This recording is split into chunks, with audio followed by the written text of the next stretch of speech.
दस ना, मैं समझ नहीं की कह दूं। मैं तेरी मम्मा हाँ।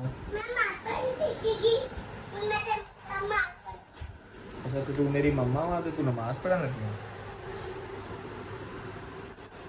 अच्छा मम्मा मैं दूध पीना। मम्मा जी दूध पीना। मम्मा जी की ला गई मेरे वास्ते। मम्मा दूध पिलाई दा हुंदा काका एवें थोड़ी हुंदा। ऐसे ना हाँ ते आके मैं पिलाऊंगी तो फिर ही। कब खिला रही आप फीडर नहीं है। मैं फीडर पीना मैं फीडर पीना। मेरा बिस्कुट हेलो पापा अच्छी साहब और मैं तेरा पप्पा नहीं हाँ। मैं तेरा की है। मेरा मैं तेरा की है इस टाइम बेटा। खोली खा लो नहीं और नकली नकली खेड रही है ना पता। नकली नकली से नहीं खोली दा हुंदा। नकली नकली से नहीं खोली दा बेटे इन्हें पूरी साली चल देता हाँ तो बाद चो खा लेना तू। हले इत्थे रख दे। ਆਪਾਂ ਹੁਣ ਕੀ ਕਰਨਾ ਆਪਾਂ। सोना ਚਲੋ ਹੁਣ ਮੈਂ ਸੁੱਤਾ ਪਿਆ। पिज्जा खेलो लग जाता दूध पिला रहे फीटर है। शुक्रिया। खुद ही पी लो मैं खुद नहीं पीता मैं छोटा काका।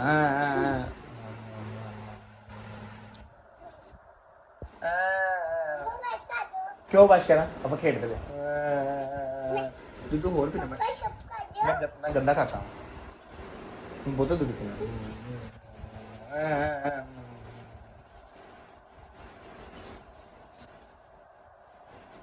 ऐसे नहीं खा दूंगा हाँ, हाँ, हाँ। ऐसे ना फिर लगा पापा ऐसे ना फिर लगा लिया सीरियस ऐसे ना फिर लगा लिया अच्छा तो मैं काका रोना तो मैं काका मैं तो रोना ही है मैं।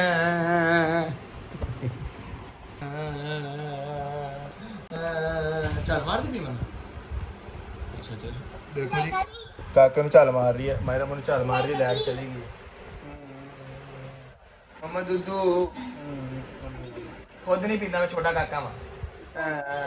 ऐसे नहीं कभी पीना माँ ਯਾਰ ਨਹੀਂ ਪੀਂਦਾ ਉਹ ਖੁਦ ਛੋਟਾ ਜਿਹਾ ਵਾ।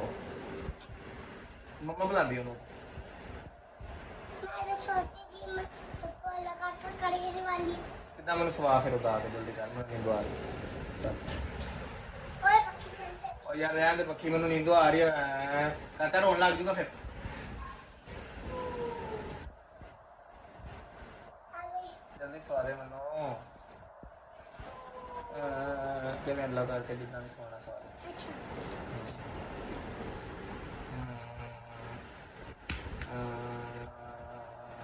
ਐਵੇਂ ਨਹੀਂ ਤਾਂ ਕਰਨਾ ਫਿਰ किधर ਜਿਵੇਂ ਕਾਕੇ ਨੂੰ ਕਰੀਦਾ ਵਾ ਸਵਾਦ ਦੇ ਟਾਈਮ ਅੱਲਾ किधर ਕਰਦਾ। मैं छू लिया ਹਾਂ ਉਦਾਂ छाती ਨਹੀਂ ਨਹੀਂ ਇਦਾਂ ਕਰ अल्लाह करी तो पाजी हाँ अल्लाह बाबा कर आए तो ਚੱਲ ਸੁਣਾ ਦੇ ਨਾਲ ਹਾਂ ਠੀਕ ਆ। इतने के चतेगी छोड़ दिया बतेगी पापा बे पापा है ही नहीं तेरा मैं तो काका हूँ निक्का काका हूँ। अच्छा चल ठीक है ठीक है मम्मा मैं खा लेना तो नमाज पढ़ लो अल्लाह हाफिज़ मैं छोड़ लगा। आप तारे मसला गई कान दो ठीक है दूर बाहर गली तो मैं निक्का काका ना खाओ चलो ठीक है अल्लाह हाफिज़। खा लो ना अच्छा